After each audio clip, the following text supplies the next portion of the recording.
So, how are you all? Hope you're keeping well. I've, for some reason, recently had quite a few messages about starting, people message me saying things like, how do I start my own gang? What's the best way to go about it? And as you all know, I can't record on site, so I thought I'd talk a little bit about it now from my experience. First thing I'd say is, depending on how consistent you want to be with money, making money,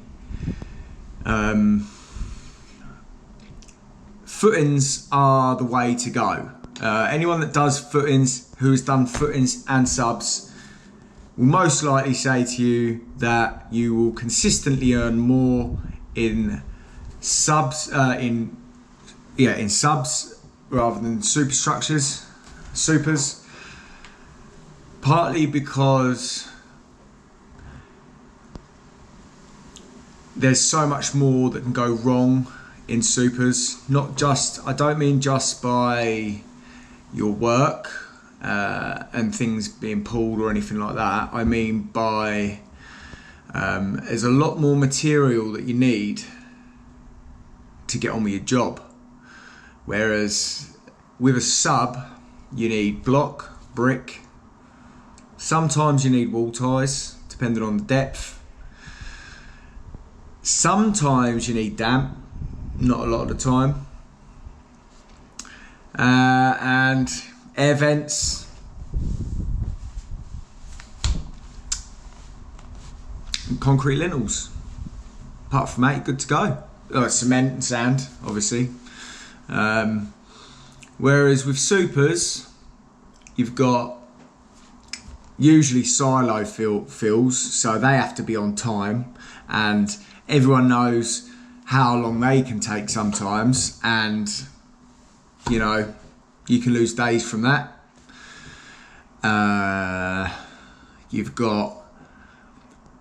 You need your lintels, and you've only got to have one missing, you can't finish the lift. And if there's other gangs on site, everyone just goes free for all and tries to rob all the fucking lintels. That's for that plot, but we'll just nick that because ours disappeared. You've got your window formers, door formers, they're breaking and all sorts, you've got a lot more different damps. You've got to wait for scaffolding to go up, you've got to wait for joists to go on. It's just a lot more that can hold you up on supers than there is in subs. Granted, people say subs will do you in, blah blah blah, but the subs that I work in, if any of you have seen, they're all scraped flat. I'm building up to about chest height, and there's the argument that once you're building up above chest height, you're lifting concrete blocks up that high, you're going to do your elbows and wrists in that way. So I'd argue that supers can be just as demanding as subs. So as far as consistency in money, and if you're new to being on price, if you can get in on a nice subs which are all scraped flat, which they all should be now, they all should be scraped flat. Health and safety, they should be scraped flat. The islands should be taken out. You should not be working like a fucking mountain goat. This is 2023.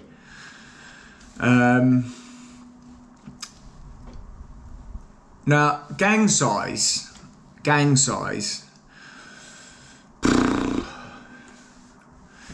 1-on-1 is the perfect way to start in a sub. You're probably not going to get work on supers if you're a 1-on-1. You might you might, if you know the people and you've worked for them for a while and you're consistent, you can get the job done. But you know, you're coming up to third lifts, you know, you're going to be on it. You know, if a third lift is worth 2.5, 3 grand, you know, you're going to be on it all week, probably 6 days, maybe 7, maybe even 2 weeks if you're slow. So if you are looking to start off on price, I would suggest 1-on-1. I've had a lot of different size gangs. You know, the biggest I've ever had wasn't very big. I think it was a 7-and-3. You know, and I've always been someone that tries to help people learn the job. I've never really been someone for getting in people that know their job, because I know it's silly in one way, but it's not in another. When you get a lot of people that know what they're doing, they get a bit, you know, they don't want to make you any money. They want to come in and cover their money, and they know what will cover their money, and they're more concerned about you not earning too much when you're the one taking all the risks. And they come in, do the day's graft, go home, play with a todger, ain't got no worries, and then, you know, they'll be counting up their work, you know, it might not be in front of your face. If my old boss Martin, my first boss ever, would have caught me counting a wall, I'd have got a clip round the ear hole with a trowel, or a fucking whack over the head with a trowel. Or he'd poke me in the fucking arse with it. I don't know. I think he did like me, to be fair, so I was always a bit worried about that trowel, I tell you. But no,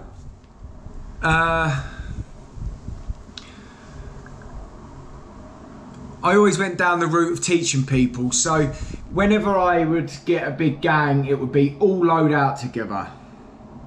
You know, and yes, they are on the cheaper side, granted. It's all right when you're running in straight lines all day, you know, if the plots are right. But as soon as it comes fiddly, you're fucked. So picking the right site if you want a bigger gang is a big deal. Now, labour to bricklaying wise, this is a big one for me. Labouring to bricklaying wise. At the minute, right now, bless Tyler, he's hurt his finger. It was pretty bad, so we had to get him up the hospital. You know, luckily, there's no major things. He caught his fucking finger in the back of a mixer, and I was over there, and I just heard him shout, "Turn the mixer off!" So I fucking ran over and turned it off, and he pulled his finger out, and it's basically where the bar was across the back, where the drum spins on it. He'd leant down like a donut to pick up his bucket and put his hand on the bar, and it had fucking caught his gloves and pulled his gloves in there, and I quickly turned it off. For fuck me, lucky I was there, otherwise probably would have had his fucking fingers off.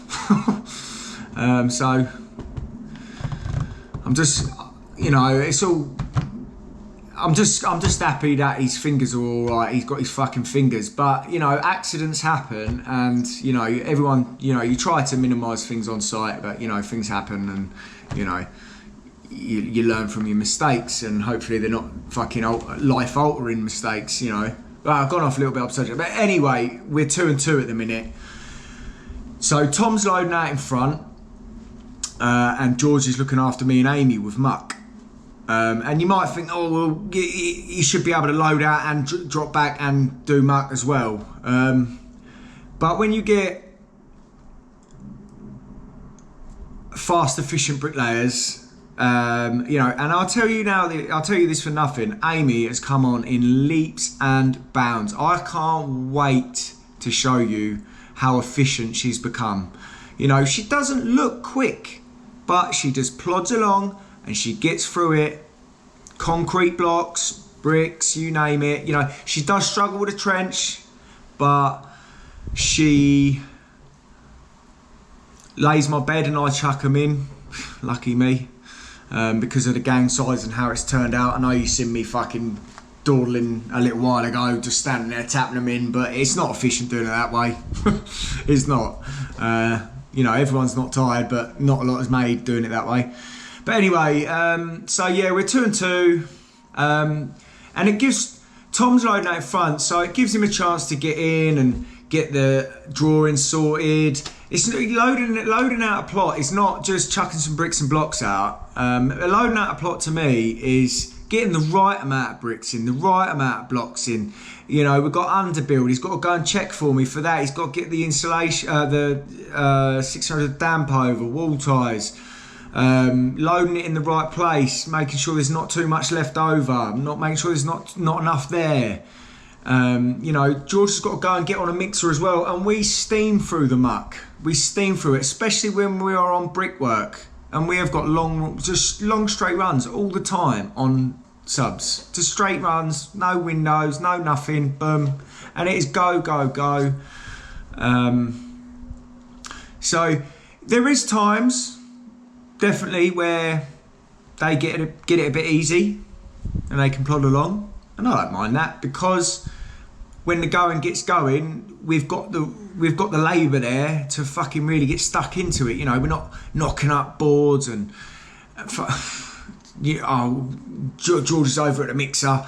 You know, we just shout Tom over, just do that for us. You know what I mean? So we ain't got to knock up our own muck or grab us a few bricks, just cut the bricks short or something. We don't have to leave the wall, because we can just shout Tom over to give us a hand. He's not usually far away, and it's just a consistent little system, you know. And the extra that is made through all the little things that you'd find yourself stopping a lot really does make its money back. Do I think the 3 and 3 is worth it? I don't. You know, Tom's on hod carries money. He's been doing it for a few years now. George has been doing it for a year. He's not quite on hod carries money. He's not far off. He's an alright little worker most of the time. He has to get a little kick up the arse here and there, but don't we all? You know, I would have a 3 and 3. 2 looking after me, Tom and Amy. 1 on the mixer. When he's gone, we've always got our labourer there with us consistently. But you can only have a labourer per bricklayer, dependent on how good the bricklayer is, because a good bricklayer will cover our hod carries money and his own, and make plenty more if they're good at their job. Usually you can't. I wouldn't have a 4 and 4. I wouldn't have a 4 and 4. I think a 4 and 3 would be better than a 3 and 3, if I'm honest. I think a 5 and 3 of 5 good, neat, fast bricklayers is a bit too much to handle if they want to be consistently laying. But the chances of getting 5 fit, healthy, efficient bricklayers in one spot is 0 to none. So, you know, that's why you probably wouldn't need that many hod carriers. So everything depends on the efficiency of the gang, really. You know, if you think, well, fuck me, we seem to be waiting around, you know, and it's because your bricklayers are fast, then get another labourer, get another. You know, you don't want 3 experienced bricklayers. You don't. You want 1 experienced bricklayer, 3 experienced hod carriers. Sorry, you want 1 experienced hod carrier, and you want 2. Dare I say it? I don't mean this towards you and George, Tyler and George. They're called muck monkeys. You know, and you do. You're not lying monkeys, boys, if you're watching. You know, I think more of you than that, don't worry. But, you know, you want 1 experienced lady, just to say it ain't a lady, and you want a couple that can just chuck some muck out and tidy up behind you. So, yeah, you got your 1 and 1 starting off. You know, and this is the truth. I would never I would never need a experienced hod carrier as a one-on-one. I just wouldn't. I wouldn't need one. It is not hard to teach someone to do a good gauge of muck. And if you're going to turn around and say, "Oh, you can't," you know, they can't. My lad can't make good muck. My muck's shit. Blah blah blah. You're the one that's teaching, so buck your ideas up if you're watching and you're trying to blame your hod carrier for them. You know, if anyone in your team is not doing good, then either you sort it out and you show them what they're doing wrong. You don't shout. You don't shout at people and try and say to them, you know, they're fucking shit. Blah blah blah. You're shit if you're not teaching them right. And it's so easy for people to act like, you know, they're doing a good job of teaching people and stuff like that. But, you know, the proof is in the pudding of your workers. I've got a very young team, but it's a team of people that are always there. And a lot of people will tell you getting a hod carrier to turn up 5 days a week is also nearly 0 to none. So yeah, one-on-one start. Build up a little young lad who's keen, you know, teach him the right way. And when I say the right way, I mean the way that works with you. You know, is if two people do two different ways and they, you know, don't gel, doesn't mean either of them are wrong. It usually just means that they ain't been taught the same way. You know, there's lots of different ways to skin a cat, so it doesn't really matter what way you do things, as long as you do it together well, then you'll always get plenty done anyway. And then, you know, if you want to get another bricklayer in, again, depending on them, you know, get them in if they're getting cracked. Don't ever assume that the way they work for the first week or two is how they're going to work for the rest of their fucking life, because they'll be showing their fucking interview face. They'll be showing their interview face. Got there. They'll be showing their interview face. Interview, fucking go, getting in with it. And the true colours will start to come in after about a month, I'd say, when they think they got their foot in the door. And believe me, I've got rid of a lot of people a month or two down the line. Because, you know, people start having time off, start showing the true colours, and I think, fuck you, see you later. So if you're going to do... Hang on a minute. So, yeah, I mean... And if you're in subs, 2 and 2 is great. If you've got 2 good brickies, you know. And even if the other hottie ain't got much to do, he can just drop back and just point up for you. You can get him to lay your bed for you. There's always something that can be done that will make you as a bricklayer faster. It's about how you use your labour that will determine how well you do. You know, if they're just standing there watching you lay bricks, then more fool you for letting them stand there and watch you lay bricks. They could be passing the brick. They could be standing right next to the wall in front of you and just passing you the brick ready to plonk in. Or they can be running the bed for you. Once they get to the end, they can come back to you and start fucking passing you the bricks in the wall. And it is fucking fast. And we're here to make money. You know, you don't want to live to work, but you have to work to live, so to speak. So it is what it is. If you're looking to go into supers, it's a whole different ball game. You know, there's a lot of things that can go wrong if you don't know the ins and outs of all the heights of there's little points that you really want to be spot on with to not cause yourself problems above. I could go into a lot of detail about that. I'm sure I have gone into a lot of detail in a lot of different videos overall. You know, I pointed a lot of things out.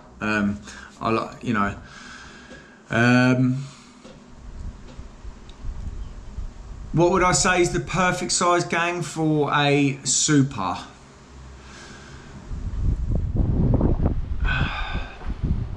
Probably a 4 and 3, if I'm honest.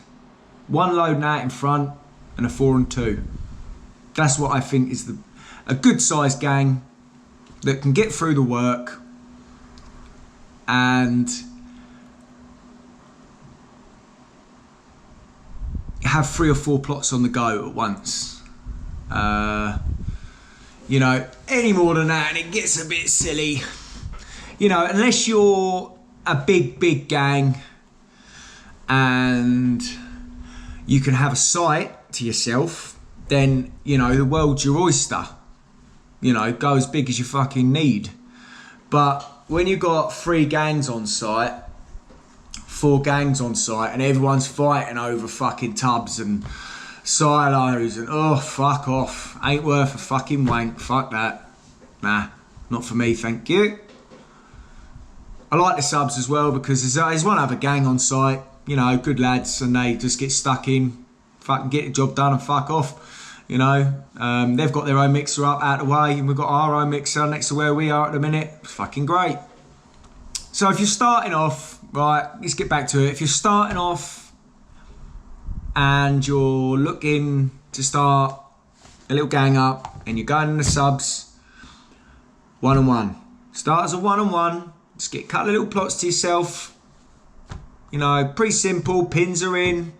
Build it to the pins. Got your heights, a few rat holes. Get it fucking level. Easy peasy lemon squeezy. You know, if you've been in the supers for a long time and you're breaking off with a few lads to go start a little gang up. Yeah, come on, let's go and get on price. Let's fucking have it. Let's go and make our own money. Yeah, really. Don't blame you. Why not? If you're going to be a 2-on-1 to start off with in a super, expect to lose a lot of time not laying, one of you at least. You know, sorting out door formers, lintels, going up to the office, doing this, doing that. Oh, I've got to go and sort it. Oh, blah, blah, blah, blah. You know, there's a lot of things that will slow you down. Usually it's good to get on site half an hour early so you can try and get it sorted in the morning. You know, or once your laying time's up, you want to stay half an hour late to get things sorted. It's all about the effort you put in, really. How late you want to be at work? Do you want to be at home touching your missus up, or do you want to be at work putting bricks in a wall? Do you know what I mean? So good luck if you're going for it. You know, don't be scared to make mistakes. I still make them a lot. I was born as one of them.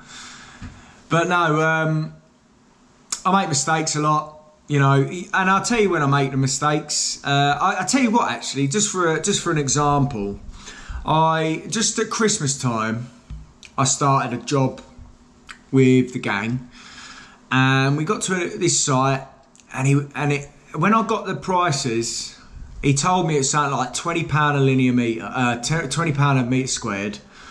And it was fucking like 650 1,000 or something like that.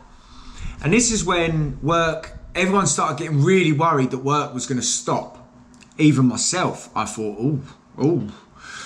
And I turned up on site and he went, yeah, £15 a metre squared, 550 or 580 1,000 or something like that, I can't remember. And he goes, £1 a sheet for insulation. I thought, fucking what? Usually you get £3, and it adds up. You put 100 sheets in, that's fucking 200 quid shy of what it was. You know, it's your labour money and a bit more, your fucking diesel money or whatever.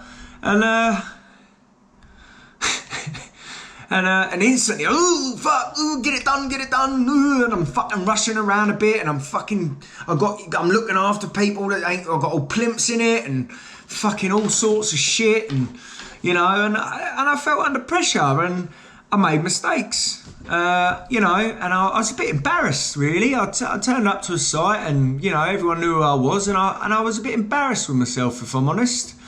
I made a few mistakes. And I was looking at the prices when he was giving me the prices, and I was working out the lifts, and I thought, fuck this. You know, I had my camper van. It's out the front in a minute. Don't need the money. Fuck this. I ain't working for peanuts. See you later. Different now. I'm in a house.